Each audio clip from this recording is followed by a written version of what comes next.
Hi, this is Michael Moore reporting for TechWeekEurope down at InfoSec 2015 here in London.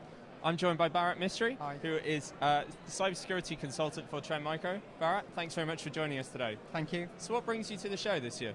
So this year it's very much about communicating about targeted attacks that are out there at the moment. Certainly they're making the headlines more and more, and people seem to be so heavily focused that they're forgetting about the kind of traditional attacks that have been out there as well. And really this year's report that we've released this year talks about a bit of both, really. So you mentioned threats that have come out this year, so Trend Micro is going to be talking a lot about Dire, which is a vulnerability which has affected PCs in the past but is now returning in full venom, it seems. Yeah, absolutely. So we did some research studies quarter 4 of 2014 and then the first 3 months of this year as well, and we've seen like 125% increase in the number of infections. And the other thing that we've noticed is that the actual malware is becoming transglobal. So if you think about it, traditionally the US would have been the main target, but now more so, if you look at the spam run, the predominant region being targeted is Asia-Pac, followed by EMEA and then the US. And most of those infections really have been in EMEA, purely because it's English language speaking, and interestingly enough, the French, God bless their souls, were the biggest hit at 34%, and quite well for the UK. We came in about 4th, about 8%, so pretty good overall. So is that a sign that the UK has good kind of overall cybersecurity protection? I would say that awareness, or I would say organisations are starting to understand the implications, starting to bring in user education.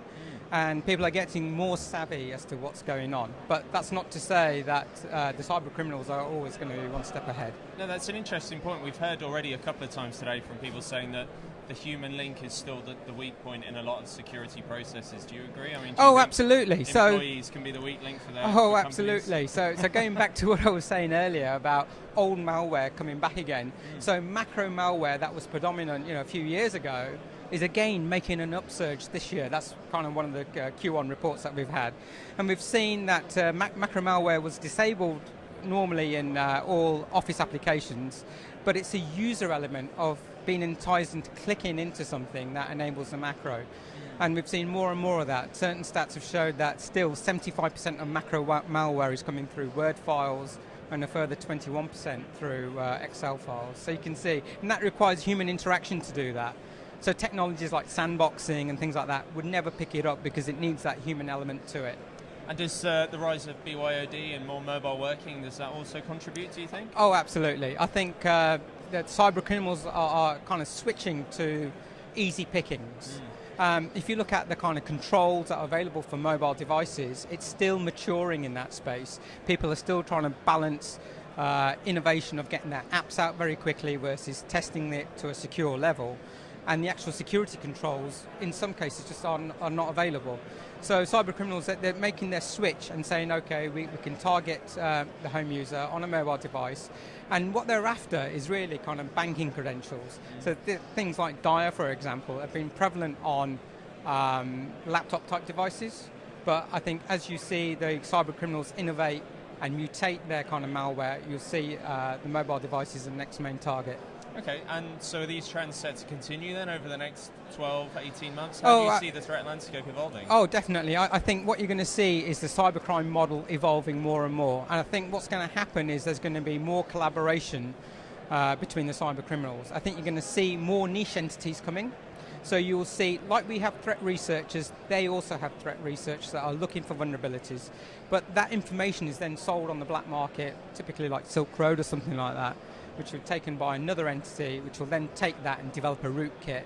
Or they may even take an existing platform and deploy it on there and then use that as a means of attack. And how should businesses best be looking to protect themselves? Is there kind of one main aspect that you would emphasize? No, I think in reality you need a defense in depth approach.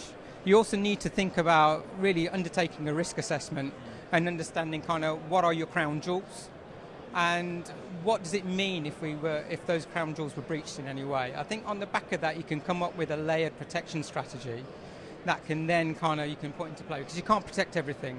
And you've got to balance this equation of enabling performance and usability of the users versus the control that we put in play. So I think for organisations, they need to have a holistic strategy that kind of gives adequate performance but enabling it to do what it needs to do on a day-to-day basis. Great, good advice. Thank you very much for your time, No Bharat. problem. Enjoy the rest of the show. Thank you. I've been Michael Moore reporting for TechWeek Europe.